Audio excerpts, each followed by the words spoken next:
សុភមេសតោវរៈមង្គលាជាជាទេរៃព្រះពុទ្ធសករាជព្រះសាសនាអតិកន្តាកន្លងទៅហើយបាន2569ព្រះវស្សាត្រឹមថ្ងៃសុក្រវិញបរមីនៃខែពិសាលុះដល់ថ្ងៃសៅរ៍1រោចខែពិសាឆ្នាំមមីអត្តស័កតទៅចូលព្រះពុទ្ធសករាជ2570ជាវេលាដែលទេវតាឆ្នាំថ្មីត្រូវយាងមកទទួលតំណែងគ្រប់គ្រងថែរក្សាមនុស្សលោកបន្តវេនពីទេវតាឆ្នាំចាស់ទេវតាទាំងឡាយបានមកជួបជុំគ្នាមូមីដេដាស់រងចាំអបអរព្រះរាជពិធីផ្ទេរតំណែងទេវតាឆ្នាំថ្មីព្រះនាមរាជសាទេវី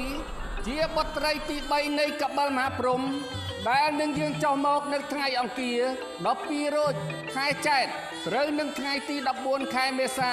គ្រិស្តសករាជ2026វេលាម៉ោង 10:48 នាទីព្រឹក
ទេវតាឆ្នាំថ្មី